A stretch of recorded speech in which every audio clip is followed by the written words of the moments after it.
हमें तो सरसों के तेल ने लूटा, पेट्रोल में कहां दम था, और हमारा पकौड़ा भी कढ़ाई में नहीं डूबा क्योंकि उसमें भी तेल कम था।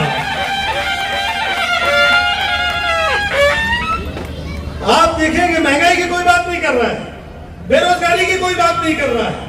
बेरोजगारी के नाम पे आपको क्या बताया गया था कि पकौड़ा तलना भी एक रोजगार है। इनकी बात को समझिए। बात करोड़ों की, दुकान पकौड़ों की और संगत भगोड़ों की। आज जो हक की लड़ाई लड़ता है उसको पता नहीं क्या क्या नाम दे दिया जाता है, लेकिन हम लोग दिल के सच्चे हैं। चाहे यहां पे बिठा लो, किसी चौराहे पे खड़ा कर दो, दिल्ली बुला लो, लखनऊ बुला लो, हम जाके सीना ठोक करके अपनी बात कह करके आते हैं। और बात यह है कि आज देखिए बहुत सारी बातें हो रही है, सिर्फ मतलब की बात नहीं हो रही है। मतलब की बात क्या है?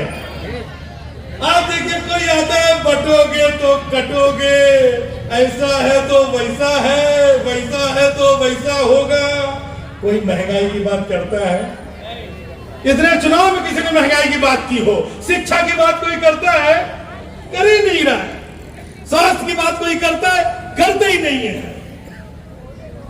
जेब से पैसे दे करके किसी का वोट खरीद लो, ये चल रहा है। जबकि अगर महंगाई को कंट्रोल में हो, अच्छी स्वास्थ्य व्यवस्था हो, अच्छी शिक्षा व्यवस्था हो, तो किसी को पैसे देने की जरूरत नहीं होती है। ये महिलाएं, माताएं, बहनें अपने आप में इतनी सक्षम हो जाएंगी कि दूसरों की भी मदद कर सकती है। लेकिन जब चुनाव आया, कहीं कुछ नजर नहीं आया, तो अब क्या करें?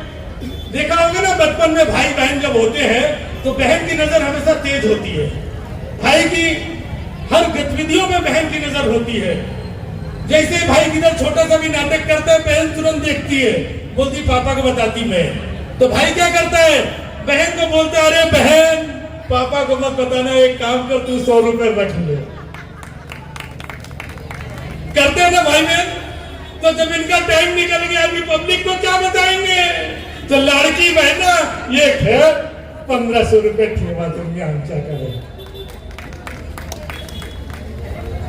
तो ये चल रहा है।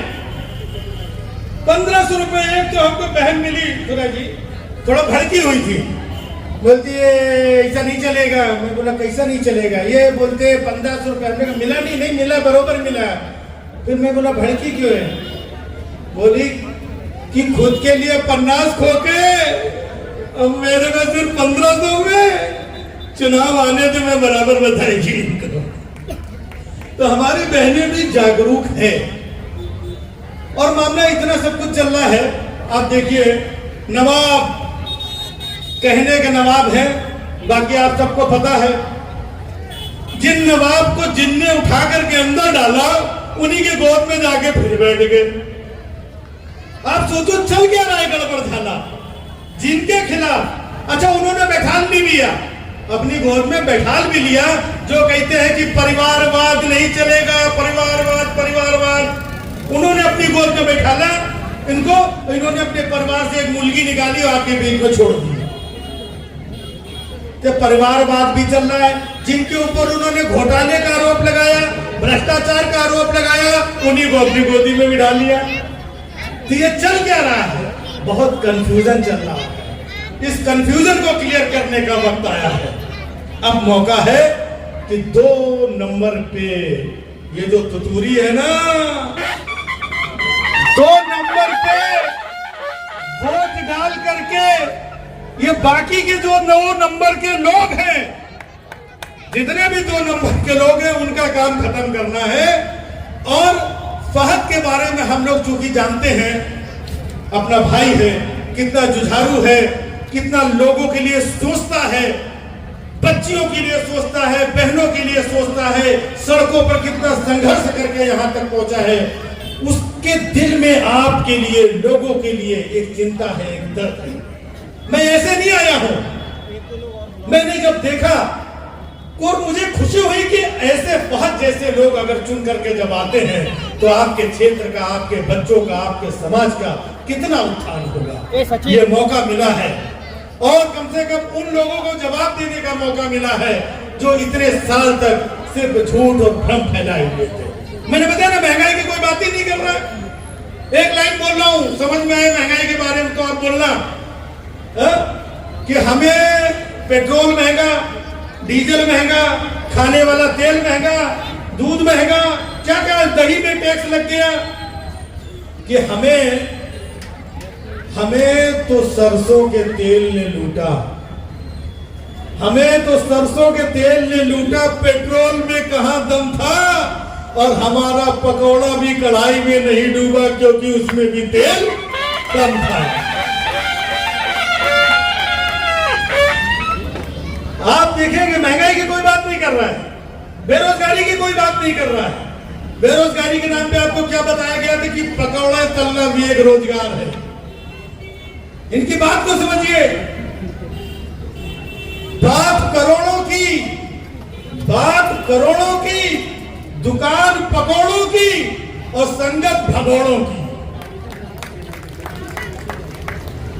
यहां इसको उसको पकड़ के बताया जाता है ये भ्रष्टाचार से हम निपट रहे हैं, छोटे मोटे लोगों को जो इनके खिलाफ जाता है, और बाकी जो बड़े बड़े भ्रष्टाचारी हैं उनको पकड़ पकड़ के किसी को रात को फ्लाइट से उधर भेज दिया, किसी को उधर भेज दिया, किसी का करोड़ों का कर्जा माफ कर दिया, किसी का करोड़ों का ब्याज माफ कर दिया, किसी को अंदर द टेबल यहां घुसा दिया, किसी को ये ठेका दे दिया, किसी को वो कंपनी दे दी, और इधर आप लोगों को झुंझुना ताली बजाने के लिए 5 किलो राशन दे दिया है।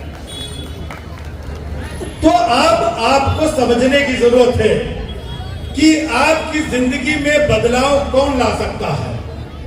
तो मुझे तो पूरा यकीन है और पूरे दावे के साथ कह सकता हूं, अगर आप लोग फहद को चुनेंगे, मैं अगले साल 6 महीने बाद आऊंगा और आप लोगों से पूछूंगा कि क्या आपको पहले की तुलना में फहद के साथ कितना बेहतर महसूस हो रहा है। आप लोग उनको कभी भी जाके मिल सकते हैं, अपनी प्रॉब्लम बता सकते हैं। वो ऐसे शख्स हैं जो दिन रात आपके लिए उपलब्ध रहने वाले हैं। उनके दिल में बहुत सारे विचार हैं, बहुत सारे प्रोग्राम उन लोगों ने बहने ऑलरेडी बनाए हैं कि जैसे चुनाव जीतूंगा ये काम करने हैं, ये आपके लिए करना है। तो बस एक बार और मैं चलते चलते हाथ जोड़ के यही कहूंगा कि फहद को जिता देना, फहद को जिता देना। पीर पर्वत पिघलनी चाहिए, अब हिमालय से कोई गंगा निकलनी चाहिए। सिर्फ हंगामा खड़ा करना मेरा मकसद नहीं, पूरी कोशिश है कि सूरत बदलनी चाहिए। और मेरे सीने में ना सही तो तेरे सीने में सही हो कहीं भी आग, लेकिन आग जलनी चाहिए। आज महाराष्ट्र प्रदेश के महाराष्ट्र नगर में आई हुई तमाम सम्मानित जनता का मैं हाथ जोड़ के अभिनंदन करता हूं और आप सभी को क्रांतिकारी सलाम, जय भीम और जय महाराष्ट्र बोलता हूं। मैं दिल की गहराइयों से आपका शुक्रगुजार हूं, जो प्यार, जो सम्मान मुझे आप लोगों ने दिया है। याद रखना, इस सम्मान को एक एक पल आने वाले दिनों में मैं साबित करूंगा।